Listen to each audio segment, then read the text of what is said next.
Put God first in your life, and miracles will happen. This might sound strange at first glance, but here's a paradox that almost no one accepts. The more you try to control everything, the more life seems to slip through your fingers. And the more you worry about securing security, money, stability, and a future, the more anxiety arises, as if your mind never shuts off. Now let me challenge you with something counterintuitive. What if the problem wasn't a lack of effort, but an excess of control? What if the miracle began precisely at the point where you stop fighting and decide to trust? Many people believe that putting God first is something only those who have already figured out their lives do. But the truth is almost the opposite. Only those who are tired of carrying everything alone understand its value. Because when God isn't at the center, something always occupies that place. Fear, money, the opinions of others, or constant urgency. And whatever occupies first place starts to control your decisions, your mood, and even your rest. That's why so many people achieve things, but don't achieve peace. Here you'll understand something you won't learn from superficial content. We're not talking about religion or ready-made phrases or cheap positive thinking. We're talking about inner alignment, focus, priorities, and how this changes your daily choices in practice. Throughout this video, you'll realize why anxiety decreases when the right order is restored, and why things start to fall into place almost effortlessly. And maybe, just maybe, you'll discover that the miracle you've been waiting for doesn't come from the outside. It starts within.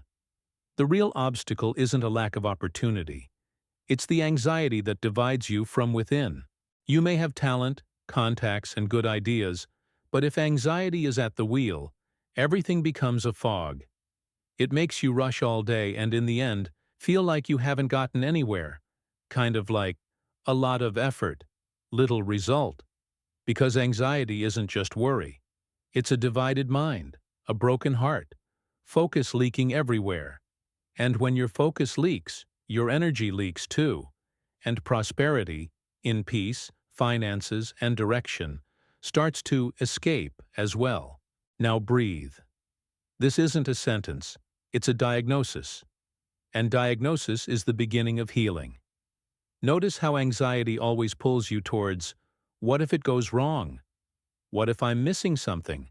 What if I can't do it? What if I'm humiliated? Then you try to control everything, but too much control becomes a prison. No big deal, until it becomes a daily burden.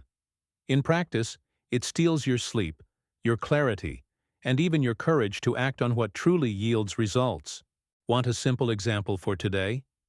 Take a piece of paper and write, "What I control today, and what I entrust to God."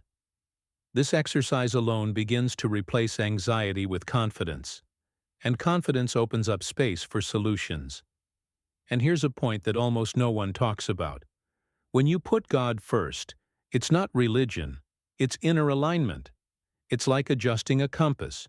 When north returns to its place, decisions become easier and the path appears. Napoleon Hill said that the mind can only hold one dominant thought at a time, either fear or faith. So the real question isn't how to earn more, it's who is guiding my thoughts, anxiety or confidence? And if you understood that, guess what? The next step is to look at what Jesus taught about focus, and then the key really turns. Where you place your focus, you build your reality. It all starts with focus. Sounds simple, but it's not obvious. What occupies your mind becomes a lens, and the lens defines what you see and what you ignore. When the focus is on anxiety, every problem seems gigantic. When it's on confidence, even chaos becomes manageable. That's why two people experience the same situation and have opposite results. It's not luck, it's mental direction. And mental direction, whether you like it or not, determines the course of prosperity. Think of a GPS. If you type in the wrong destination, you can drive all day and only get further away. Many people wake up already typing in fear, counting, scarcity, comparison, and then complain about the journey. A practical adjustment here makes all the difference. Before picking up your phone, declare aloud what your focus will be for the day. Something as simple as, "Today I act with clarity and trust the process," already changes your internal state. An aligned internal state generates better decisions, and better decisions change the game. Jesus taught this visually. Look at the birds, at the lilies, at what works without anxiety. It's not passivity, it's correct focus, doing your part without carrying the weight of the world on your shoulders. When you replace "what if it fails" with "what's the right next step," the mind unlocks. Napoleon Hill called this dominant thinking. The Bible calls it practical faith. And now comes the sensitive point. The right focus prepares the ground. But priority defines what will actually be added. Priority isn't what you say, it's what you put first. Everyone says they trust in God, until the pressure mounts. Then, without realizing it, money becomes an urgent matter, fear becomes an advisor, and God is left for later. Priorities don't appear in pretty speeches. They appear in the order of daily decisions. That's why many people work a lot, pray little, and wonder why they're always tired. Constant fatigue is almost always a sign of inverted priorities. When you put God first, it doesn't mean stopping life. It means organizing life. It's like building a house. When the foundation is firm, the rest rises with less effort. In practice, it starts simply, setting aside real time in the morning before deciding on the day's activities. 5 minutes of silence, a short reading, a focused prayer. Nothing fancy, but consistent. This routine aligns mind, heart, and choices, and avoids impulsive decisions driven by anxiety. Napoleon Hill observed that successful people had something in common: clarity of values. Jesus was direct. Seek first, and the rest will follow, not be pursued. When you seek money first, you're constantly chasing after it. When you seek direction first, money finds you. This isn't magic, it's order. And order releases energy, creativity, and opportunities. And now the question that prepares the next step is, what happens when you truly trust, and let God take care of what you can't control? Anxiety doesn't disappear when everything is resolved. It disappears when you learn to trust. Many people believe that peace comes after the bills are paid, the problem is solved, or life falls into place. But here's the uncomfortable truth. Anxiety doesn't wait for a solution. It demands control. And total control is a promise that life never fulfills. So you're stuck chasing something impossible. That's why some people earn more money, move on to a new phase of their lives, but remain restless inside. Peace doesn't spring from a perfect scenario. It springs from well-placed confidence. Trusting isn't about crossing your arms, it's about letting go of burdens that aren't yours. You do what's within your power, with excellence, and deliver the rest without unnecessary drama. A simple example: planning your day is healthy, but ruminating all day is emotional sabotage. Plan, execute, review, and then rest your mind. That's already an act of practical faith. This habit alone reduces bad decisions and increases mental clarity. Jesus made this clear when he said to live one day at a time. Not because tomorrow doesn't matter, but because carrying 2 days in your mind exhausts anyone. Napoleon Hill said that fear lives in the future, faith acts in the present. When you bring your attention to the now, anxiety loses power and action gains space. And here something powerful emerges. When you trust in the present, you open the way for provision you don't even see yet. Now, pay attention to this detail. It changes everything. Anxiety tries to convince you that if you don't worry, something will go wrong. Confidence shows you that worrying doesn't prevent the problem, it only weakens you prematurely. And when you understand this, you begin to exchange anxious vigilance for mindful attention. And this leads us directly to the next point.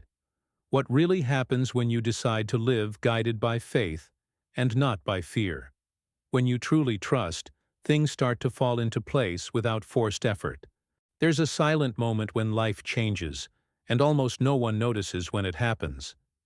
It's not when the money hits the account, nor when the problem disappears.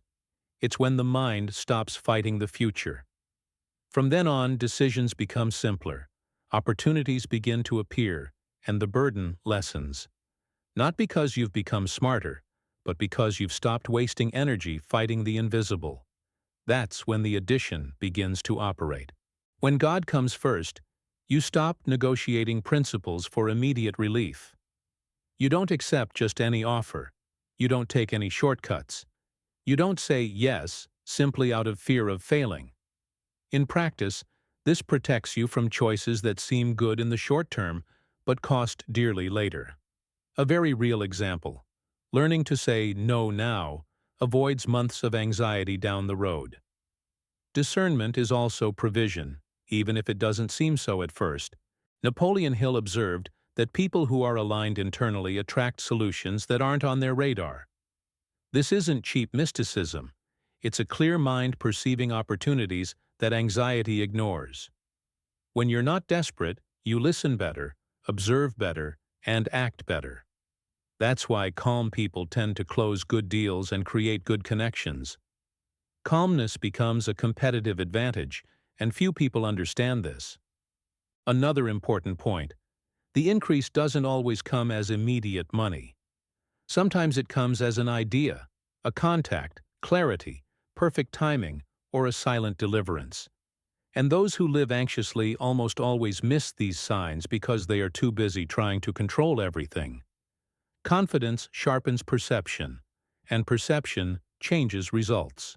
And now the question that ties it all together remains: what happens when you decide to sustain this confidence every day, not just when everything is going well? Now the decision is yours. Now let me ask you, looking you straight in the eye without a filter, what are you going to do with everything you've just heard? Because knowledge that doesn't translate into decisions only becomes mental weight. You've already realized that anxiety wasn't protecting you, it was holding you back. And you've understood that putting God first doesn't take anything away from you. It organizes everything. So the question is straightforward. What takes first place in your decisions today? When you wake up, what comes to mind first? Confidence or worry? Have you been living by reacting to emergencies or consciously choosing your priorities? If nothing changes, nothing changes. But if the order changes, life follows suit. It starts simple, without unrealistic promises. Tomorrow morning, before picking up your phone, before going on autopilot, take a minute. Breathe, surrender to the day, define your focus, and act with excellence in what is within your control. Don't try to control what doesn't depend on you. Trust and take the next right step. That's how faith stops being just talk and becomes daily practice. Now I really want to know from you, what resonated most with you in this video? At what point did you realize you were living with your priorities reversed? Write it in the comments, because when you verbalize it, you reinforce the decision. And if this content made sense to you, subscribe to the channel and turn on notifications.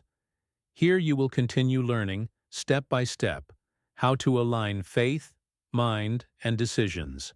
Because when God takes first place, everything else ceases to be persecution and becomes an addition.